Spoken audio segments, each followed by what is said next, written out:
मुंह से याद आते हैं हमको राहुल गांधी साहब। राहुल गांधी जनेऊ धारण करते हैं, बोलते हैं मैं जनेऊधारी ब्राह्मण हूँ। अभी जब सनातन को लेके उदयनिधि स्टालिन ने बयान दिया था, तो वो उदयनिधि स्टालिन है जो 28 गठबंधन के साथ जुड़े हुए हैं। अभी आपको पता होगा कुछ दिनों पहले रमेश बिधूड़ी साहब ने संसद में कुछ आपत्तिजनक शब्दों का इस्तेमाल किया बीएसपी के सांसद दानिश अली के खिलाफ।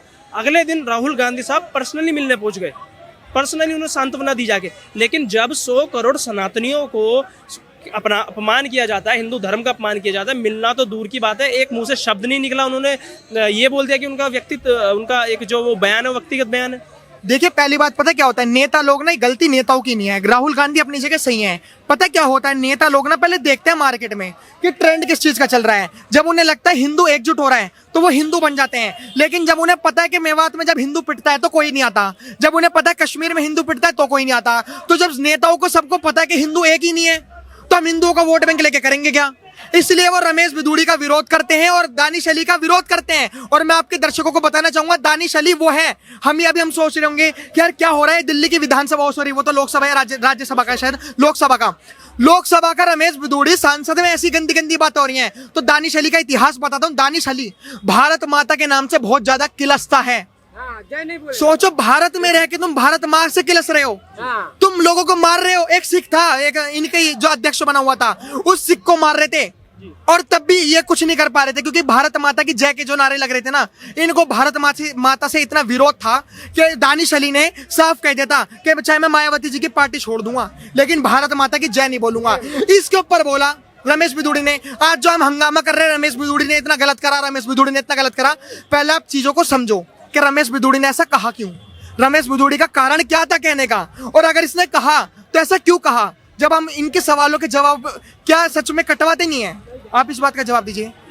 अगर तुम पंडित हो, मैं तुम्हें बोलूंगा पंडित जी, तो तुम क्या किलस जाओगे? अगर तुम मौलवी हो, मैं कहूंगा हाँ मुल्ला जी, तो तुम क्या किलस जाओगे? सच बोलने में कुछ नहीं होता। अगर आपको सच्ची में रमेश बिधूड़ी से अगर आप विरोध कर रहे हो, अंध विरोधी हो, अगर आप अंध नमाजी हो और अंध विरोधी हो, अगर आप अंधा विरोध कर रहे हो, तो पहले आप उसको समझो कि रमेश बिधूड़ी ने ऐसा क्यों कहा। जब आप समझोगे, जब आप उसके मतलब संक्षेप में पूछोगे, तब आपको पता लगेगा कि दानिश अली को ऐसा क्यों कहा गया, क्यों असदुद्दीन ओवैसी को नहीं कहा। बताओ, इतने क्या कहते हैं, इतने एमपी हैं मुस्लिम और इतनी महिलाएं मुस्लिम, क्यों नहीं कहा रमेश बिधूड़ी ने? उसी को क्यों कहा? सबसे बड़ा क्वेश्चन ये होना चाहिए। तो आपको समझना होगा, ऐसा अंध विरोधी मत करो। चलिए, मेरा एक आखिरी सवाल होगा। जिस तरीके से पीएम मोदी कहते हैं कि आप जिनके हाथ में डमरू है उनकी सरकार है, क्या बीजेपी को, भारतीय जनता पार्टी को कोई कानून लाना चाहिए जिससे ये बयानबाजी खत्म हो? हाँ, बिल्कुल लाना चाहिए। ये बहुत जरूरी है कानून। पता है क्या होता है, जब हमारे कानून सख्त नहीं होते ना, अभी आप देखो, आप रेल में दारू लेके जा सकते हो लेकिन आप मेट्रो में दारू लेके नहीं जा सकते। इसका उदाहरण बताइए, इसका बताइए सोल्यूशन क्या हुआ? सबसे बड़ी बात, मेट्रो में कानून अच्छे हैं ना, इसलिए तो आप दारू लेके नहीं जा सकते, लेकिन रेल में दारू लेके जा सकते हो। जिस देश के कानून अच्छे नहीं होते, उस देश की सरकार और उस देश के रेल रूल्स रेगुलेशन ऐसे बेकार रहते हैं। अगर भाजपा सरकार सत्ता में है तो मैं डिमांड करता हूं भाजपा सरकार एक ऐसा कानून लाए कि कोई भी हिंदू किसी मुसलमान को गलत ना बोले, कोई मुसलमान किसी हिंदू को गलत ना बोले। हमें दुख होता है जब हमारे साथ धर्म के ऊपर भेदभाव होता है। अरे ये तो क्या कहते काफिर है, अरे यार ये तो मूर्ति पूजा है, ये तो मूर्ति पूजा करते हैं, ये तो ऐसे लोग हैं, ये वैसे लोग हैं। हम चाहते हैं कि हमारे ऊपर धर्म के आधार पर हमारा शोषण ना हो, क्योंकि इस देश में दो ही लोग सबसे ज्यादा पिटने वाले लोग हैं जो इस देश में सबसे ज्यादा शोषण हो रहा है। पहला दलितों का, और दूसरा अगर आप धर्मों में देखना चाहो तो हिंदुओं का।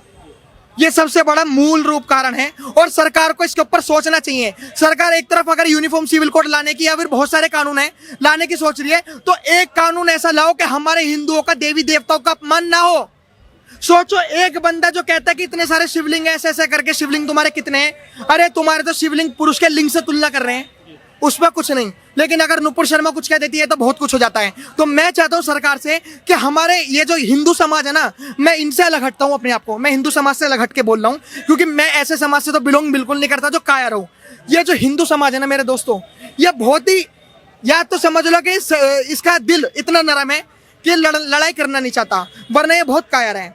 और इसी कायरता के चक्कर में मैं चाहता हूं कि सरकार हम कोई लड़े ना, सरकार एक ऐसे कानून लेके आ जाए कि कोई किसी के धर्म के बारे में गलत ना कहे ना कहे ना कहे, क्योंकि उस इंसान को बहुत बुरा लगता है जो रामचरितमानस पढ़ता है, राम जी की छवि अपने माँ बाप में लेके घूमता है और उसे बुरा लगता है जब आप कहते हो कि राम जी ने सीता जी ने ऐसे शादी कर ली वैसे शादी कर ली, अरे तुम्हारे राम जी का ये वो क्या कहते, तुम्हारे महाभारत में तो महिलाओं का अपमान होता है, महिलाओं का चीरहरण होता है। लेकिन कोई हमारे देश में ये नहीं बताता कि हमारा देश उस संस्कृति से आता है, यत्र नारीसुतो पूजन्ते रमन्ते तत्र देवता, जहां पे नारी की पूजा होती है वहीं पे देवता का वास होता है।